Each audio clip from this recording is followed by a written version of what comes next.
There is a myth that owning your own home is an asset. It isn't. And that is exactly why I decided to sell my home and rent. I now make the returns from this money and making it work a lot harder than it would be if it was sitting in my residential property. There are also many benefits to renting, which is why I chose this option. And I'll be talking through these and looking at the comparison between buying and renting, going through the reasons why I chose to sell my property. First reason I sold my property is being inspired by the concepts in the book Rich Dad Poor Dad. In this book, he talks about the differences between assets and liabilities and how we have a clouded view about what those terms mean. He defines assets as things that bring you a return, that actually make you money, and liabilities are things that cost you money. And through that concept, we can see that owning your own home doesn't actually make you any money, it actually costs you money. So therefore it needs to be seen as a liability rather than an asset. And I think there's often some confusion here, and that's why people kind of get tripped up. You don't actually have to live in the assets that you own. And we see our own homes as assets, and I've already talked about why that isn't the case, but we can still own assets, but we don't actually have to live in them. And that's what I did, and that's exactly why I decided to sell my property, to actually make a better return through using that money to invest it in a few different areas, including property. And property is one of my main asset classes that I invest in, so I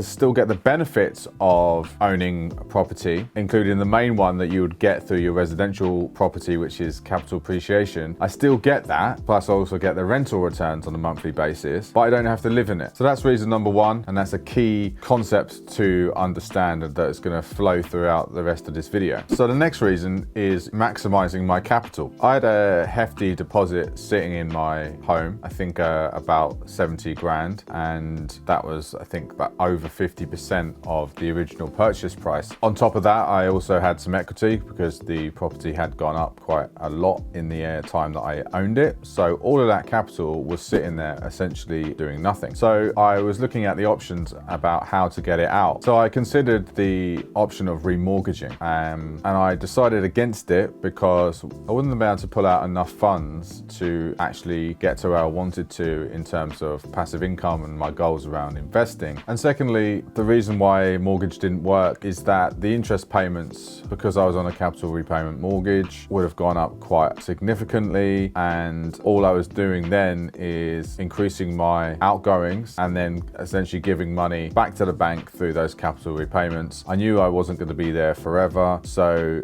I saw little point of just letting the money sit there through those capital repayments, so I discounted remortgaging because it really didn't meet my goals. So those are the reasons why I decided to take my capital, sell my home and invest elsewhere, because of the returns were better and the belief that my house wasn't actually the asset that I thought it was. There'll be a lot of people out there, I'm sure, who disagree with this viewpoint and actually say that owning your own home, it is actually a good asset because of the capital growth that you get. But let's look at this argument and run some of the numbers. So we need to look at the viewpoint that on average property doubles every 10 years, and the real gains in property and wealth creation are over the long term. That's the most important viewpoint that we get, and the longer you hold a property, the more benefit you will get in terms of that capital appreciation, in terms of that compounding, as I've talked a lot about in many other videos. But actually looking at the data, people who own a property and buy it through a mortgage, on average only stay in that property for 9.4 years. So they're just about going to get the benefits of that capital appreciation in that period. However, what normally isn't factored in there is all of the costs associated with being in that property. So, and finance guru Ramit Sethi actually says that the costs of moving and selling and purchasing are about 8% of the purchase price. And that includes everything like stamp duty, legal fees, valuation fees, moving fees, and maintenance costs and repairs that you will do to that property in order to sell it, whether that be,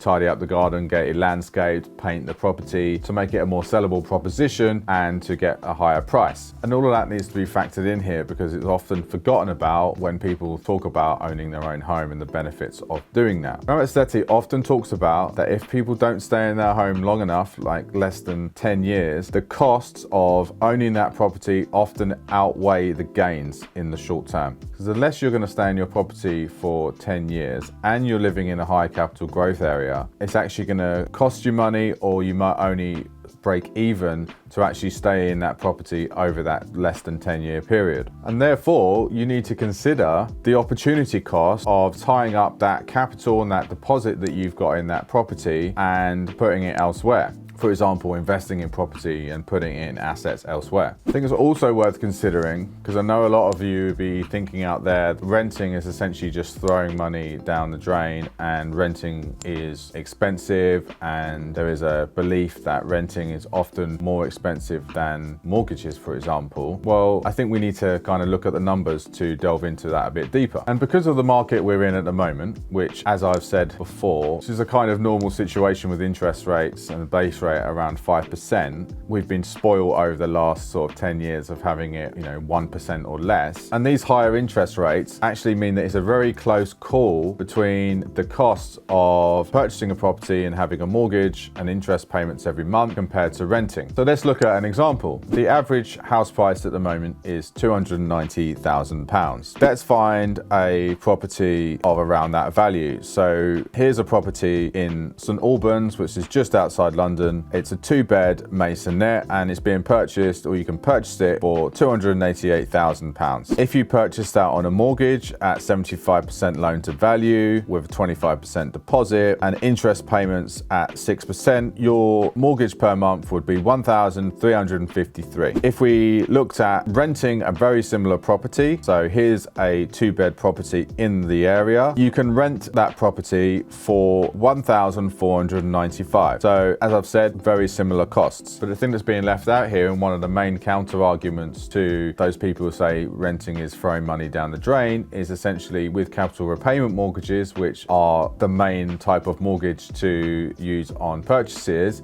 you're essentially throwing money down the drain there, because all you're doing is giving money back to the bank and tying up that capital, which could be making you a return elsewhere. So let's look at the example numbers in more depth for a better comparison. So on the property that we've just seen, the rental costs £1,495 per month. Now let's assume that you're going to stay in that property for 5 years. So we need to factor in some inflation. If we assume inflation at 3% per year, that gives the adjusted rent over the 5-year period of £1,539 per month. So we'll use that. I'm not factoring in any bills on either of these comparisons, just to keep it simple. So let's look at the costs of buying. If you bought a property at £288,000, as we have seen that property in St Albans, you're going to put a 25% deposit down, which is slightly higher than average. The average deposit for residential homes is 15%, but we're going to assume for this example you've got more money, so you're going to put down 70k for a deposit.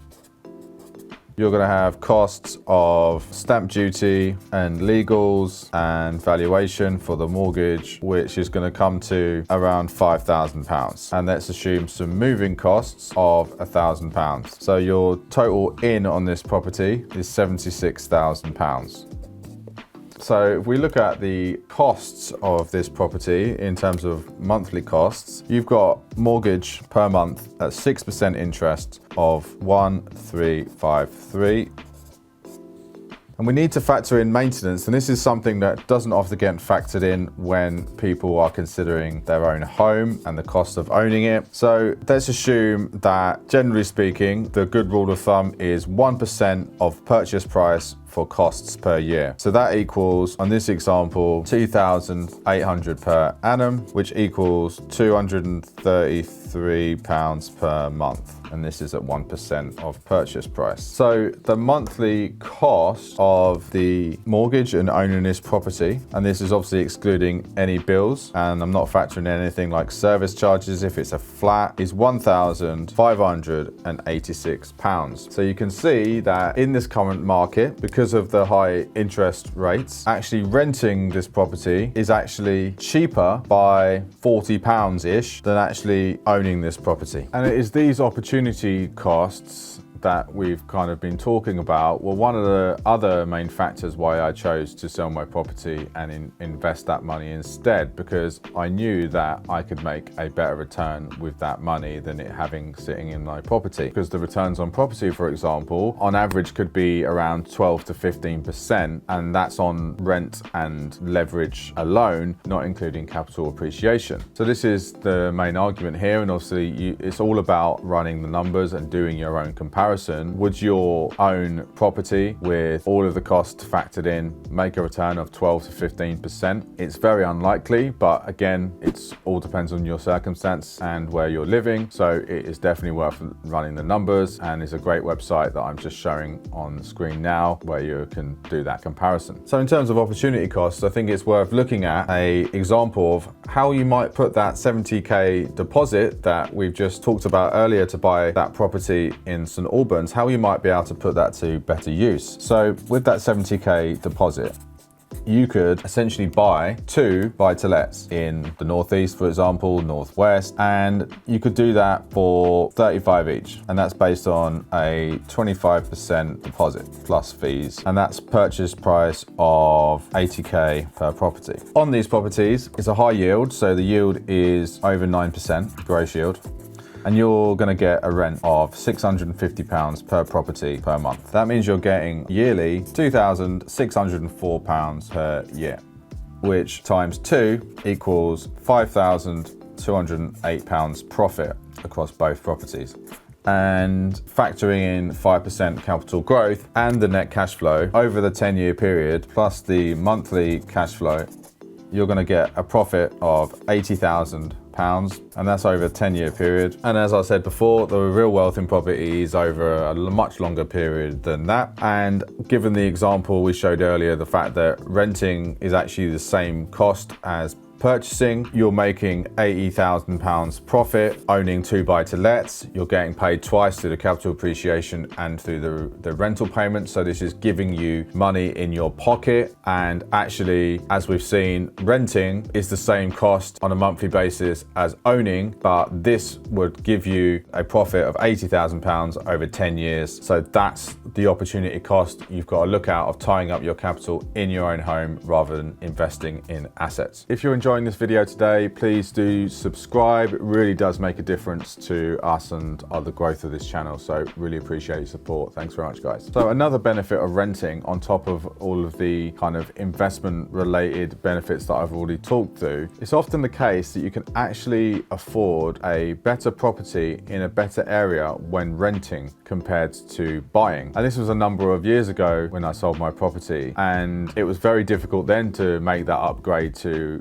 from a 1-bed to a 2-bed when purchasing. And that's going to be even more the case now, particularly with the higher borrowing cost, which means that upgrading from, a 1-bed to a 2-bed or 2-bed to a 3-bed, whatever, is going to be even more out of reach for most. And another benefit of renting is actually the flexibility that it gives you. The contract that I've got, and most contracts, as we know, are 2 months notice. So that means I can sever my ties with this property and just give 2 months notice and go off to wherever I want to. And that gives you freedom, and it means that I have very little kind of ties in this location. And in future I do want to live abroad, so not actually owning a property means that I can make those decisions very easily, rather than comparison to if I owned a property, that means I would have find someone to rent it out and move all my possessions and have all these logistical challenges that don't necessarily come into play when you rent your own home. So in summary, you can see that I firstly was very strategic and considered in the decisions that I made, and all the decisions were made for me in my situation at the time. I'm in a position now where I've made the money work for me. I've got better returns from that money, from investing it elsewhere rather than having sitting in a property. I also live in a bigger home that I wouldn't be able to afford otherwise, in a nicer area. And investing in property instead of living in it allows me the benefits of owning property property, particularly around capital appreciation, but I get better returns. My advice to you is you've got to essentially be considerate about what you do. You've got to run the numbers and find the scenario and the situation that works for you and your goals. It's important to do the comparison on what would be best for you and think about, could you be using your capital elsewhere? And in fact, could you be living in a better property and having the benefits of also investing and making a return from that capital? Because you don't have to live in your own assets. And I'm not really sure where the desire in this country to own your own home has come from. You can have the benefits of owning property as an asset without having to live in it. And for me, that should be a really empowering thought. Thank you so much for watching to the end. I hope you found this valuable today. Please do subscribe and leave any comments. I'd love to hear what you think and what you're planning to do about investing or keeping your own home. Any questions, I'd love to hear those too. All of your comments and support means a lot, so do let us know what you think.